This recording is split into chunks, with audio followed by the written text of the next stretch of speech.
প্রিয় দর্শক, বাংলা ব্যান্টার চ্যানেলে আপনাদেরকে স্বাগতম। আজকে আমরা প্রেসিডেন্ট ট্রাম্পের H-1B ভিসা সম্পর্কিত নতুন নীতি নিয়ে কথা বলবো। মার্কিন প্রেসিডেন্ট ডোনাল্ড ট্রাম্প গত সপ্তাহে একটি নির্বাহী আদেশ স্বাক্ষর করেছেন, যেখানে H-1B ভিসার আবেদন নিয়োগকারীদের জন্য বার্ষিক $1,00,000 ফি ধার্য করা হয়েছে। নতুন সিদ্ধান্ত অনুযায়ী H-1B ভিসা প্রোগ্রামে যুক্তরাষ্ট্র যেতে আবেদনকারীদেরকে এখন থেকে $1,00,000 বা ৭৪,০০০ পাউন্ড বাড়তি খরচ যুক্ত করা হয়েছে। এই কর্মসূচির অপব্যবহার কিংবা নির্ধারিত অর্থ না দেওয়া হলে যুক্তরাষ্ট্রে প্রবেশ নিষিদ্ধ করা হবে বলে ওই আদেশে বলা হয়েছে। H-1B ভিসা কর্মসূচির সমালোচকরা দীর্ঘদিন ধরে যুক্তি দিয়ে আসছেন যে এই ভিসা আমেরিকান কর্মীদের জন্য কাজের সুযোগ নষ্ট করছে।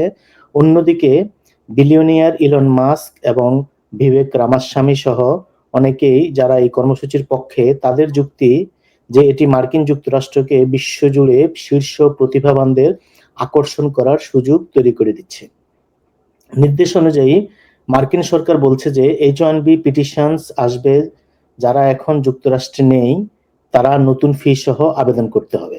অর্থাৎ আবেদন করার সময় $1,00,000 মূল্য দিতে হবে। এর মূল উদ্দেশ্য হচ্ছে প্রযুক্তি কর্মী বা হাইলি স্কিল্ড ফরেন ওয়ার্কার্স যারা কোম্পানিগুলিকে H-1B ব্যবহার করে আনা হয় যাদেরকে, তাদের উপর খরচ বৃদ্ধির মাধ্যমে নিয়ম কঠোর করা। এই ফি আগামী 1 বছরের জন্য আবেদনকারীদের জন্য বাধ্যতামূলক করা হবে, বিশেষভাবে যারা আগাম আবেদন করেছেন অথবা যারা বিদেশ থেকে আসবেন। বিশেষ কিছু ছাড় এবং এক্সেপশনাল ইন্টারেস্ট ছাড়া বাকি সবার জন্য এটি প্রযোজ্য হবে। কিছু গুরুত্বপূর্ণ বিষয় এখনো স্পষ্ট নয়। কিভাবে এই $1,00,000 ফি হুবহু কাজ করবে, কি কি ধরনের আবেদন বা সব ক্ষেত্রে প্রয়োগ হবে কিনা, রিনিউয়ালের ক্ষেত্রে কি হবে, একাধিক বছরের বৈধতা হবে কিনা, এসব বিষয়ে বিস্তারিত নিয়ম এখনো প্রকাশিত হয়নি।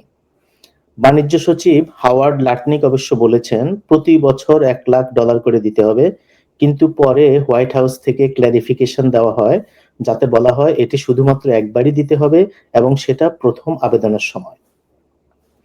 আইনগত বাধ্যবাধকতা, কংগ্রেসের অনুমতি প্রয়োজন কিনা তা এখনো নির্ধারণ হয়নি বা বিচারাধীন, এবং সামনের দিকে দেখা গেল যে আমেরিকান আদালতে এই নির্দেশকে চ্যালেঞ্জ জানানো হতে পারে। শিল্প ও প্রযুক্তি প্রতিষ্ঠান, বিশেষ করে আইটি কোম্পানিগুলো এই পরিবর্তনে বলছে তারা বড় ধরনের একটা সমস্যার মধ্যে পড়বে। এতে তাদের খরচ বেড়ে যাবে, স্টার্টআপ ও ছোট কোম্পানিগুলিকে অনেক ভুগতে হবে। বাংলাদেশ থেকে কেউ H-1B ভিসা পেতে চাইলে তার নতুন নিয়ম অনুযায়ী মোট আনুমানিক খরচ আগে যেখানে ছিল $10,000, সেখানে নতুন নিয়মে খরচ হবে $1,10,000 মতো। বড় বড় কোম্পানি যেমন গুগল, মাইক্রোসফট, মেটা, তারা হয়তো এই ব্যয় বহন করতে পারবে, কিন্তু ছোট কোম্পানি বা স্টার্টআপের জন্য এটি প্রায় অসম্ভব হয়ে পড়বে। ফলে H-1B ভিসার সুযোগ কমে যেতে পারে, বিশেষ করে ভারত ও বাংলাদেশি আইটি পেশাজীবীদের জন্য। আগে অনেক স্টার্টআপ বা মাঝারি কোম্পানি বাংলাদেশ ও ভারত থেকে ট্যালেন্ট এনে দিত H-1B ভিসার মাধ্যমে। নতুন $1,00,000 ফি এদের জন্য কার্যত অসম্ভব। ফলে শুধুমাত্র বড় বড় কর্পোরেশন যেমন গুগল, মাইক্রোসফট, মেটা এরাই এটা গ্রহণ করতে পারবে। ভারতীয় জায়ান্ট কোম্পানি যেমন ইনফোসিস, টিসিএস, উইপ্রো ও বাংলাদেশি ডেটাসফট বা বিজিআইটি ইত্যাদি কিছু ক্ষেত্রে খরচ বহন করতে পারলেও তাদের খরচ নাটকীয়ভাবে বেড়ে যাবে। এর ফলে তারা কম কর্মী যুক্তরাষ্ট্রে পাঠাবে এবং তার বদলে অফশোর টিম বাড়াবে, অর্থাৎ বাংলাদেশ বা ভারতে বসে কাজ করানো হবে। আগে H-1B ভিসা ছিল অনেক বাংলাদেশি ও ভারতীয় শিক্ষার্থী, পেশাজীবী আমেরিকান ড্রিমে পৌঁছানোর একমাত্র পথ। এখন শুধুমাত্র যারা বড় কোম্পানিতে চাকরি পাবে তারাই যোগ্য হবে, অন্যরা বাদ পড়ে যাবে। বিশেষ করে নতুন গ্রাজুয়েট বা জুনিয়র সফটওয়্যার ইঞ্জিনিয়ারদের সুযোগ অনেক কমে যাবে। মার্কিন টেক ইন্ডাস্ট্রির বড় একটা অংশ বিদেশি কর্মীর উপর নির্ভরশীল।